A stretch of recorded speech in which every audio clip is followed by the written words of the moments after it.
നമസ്കാരം, എല്ലാവർക്കും ചാനലിലേക്ക് സ്വാഗതം. ഇന്നത്തെ വീഡിയോയിൽ നമ്മളൊരു കഥയാണ് പരിചയപ്പെടുന്നത്. ഭഗവാൻ ഉണ്ണിക്കണ്ണൻ്റെ മായാലീലകൾ എത്ര വർണ്ണിച്ചു കഴിഞ്ഞാലും തീരാത്തതാണ്. ശ്രീകൃഷ്ണ ഭഗവാന്റെ വലിയൊരു ഭക്തനായിരുന്നു ശ്രീ സൂർദാസ്. അദ്ദേഹം ഒരു ഹിന്ദി കവി കൂടിയായിരുന്നു. നിർഭാഗ്യം എന്ന് പറയട്ടെ, അദ്ദേഹത്തിന് കാഴ്ച ശക്തിയില്ലായിരുന്നു.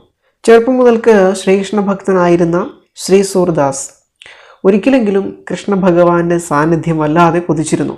ഒരിക്കൽ ഭഗവാനെ ഉള്ളുരുകി വിളിക്കുന്ന സന്ദർഭത്തിൽ ഹരിചന്ദനത്തിൻ്റെയും വനമാലയുടെയും മനം കുളിർപ്പിക്കുന്ന ഗന്ധം അദ്ദേഹത്തിന് അനുഭവപ്പെട്ടു. കണ്ണാ കണ്ണാ എന്നലറിക്കൊണ്ട് കണ്ണ് കാണാതെ അദ്ദേഹം നാലുപാടും കൃഷ്ണനെ അന്വേഷിച്ച് നടക്കുമ്പോൾ ഭഗവാൻ ഉണ്ണിക്കണ്ണൻ ഓടി വന്ന് അദ്ദേഹത്തിൻ്റെ അരയിൽ കെട്ടിപ്പിടിച്ചു നിന്നു. തൻ്റെ ചിരകാല അഭിലാഷം സാധ്യമായ ശ്രീ സൂർദാസ് ഭഗവാനെ ഗാഢമായി ഒരു ആലിംഗനം ചെയ്തുകൊണ്ട് ഇങ്ങനെ പറഞ്ഞു: ഭഗവാനെ കണ്ണ, ഇനി നിന്നെ ഞാൻ എങ്ങോട്ടും വിടില്ല. ഇങ്ങനെ പറഞ്ഞുകൊണ്ട് വീണ്ടും വീണ്ടും ഭഗവാനെ ഗാഢമായി ആലിംഗനം ചെയ്യുന്ന വേളയിൽ ഭഗവാൻ ഉണ്ണിക്കണ്ണൻ എന്ത് ചെയ്തു എന്നറിയാമോ? പരമഭക്തനായ ശ്രീ സൂർദാസിനെ തള്ളി മാറ്റിക്കൊണ്ട് അദ്ദേഹത്തിൽ നിന്ന് കുറച്ചകലെയായി ഓടിമാറി.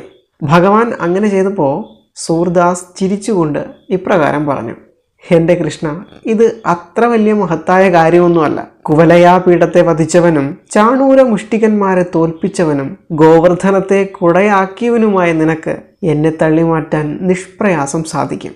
ആരും അതിനെ അത്ര കേമമായി എന്ന് പറയില്ല. കണ്ണാ, നീ അത്ര കേമനാണെങ്കിൽ കാണട്ടെ നിന്റെ മിടുക്ക്. ഭക്തിയാകുന്ന പാശം കൊണ്ട് എൻ്റെ ഹൃദയത്തിൽ നിന്നെ ബന്ധിച്ചിരിക്കുകയാണ്. അതിൽ നിന്ന് ഒരിഴയെങ്കിലും നീ പൊട്ടിച്ച് കാണിക്കൂ. അങ്ങനെ ചെയ്താൽ ഞാൻ നിന്റെ മിടുക്ക് സമ്മതിച്ചു തരാം. സൂർദാസ് ഇപ്രകാരം പറഞ്ഞപ്പോൾ അകലെ മാറി നിന്ന ഭഗവാൻ വീണ്ടും ഓടി വന്ന് സൂർദാസിന് മുറുകെ കെട്ടിപ്പിടിച്ചു.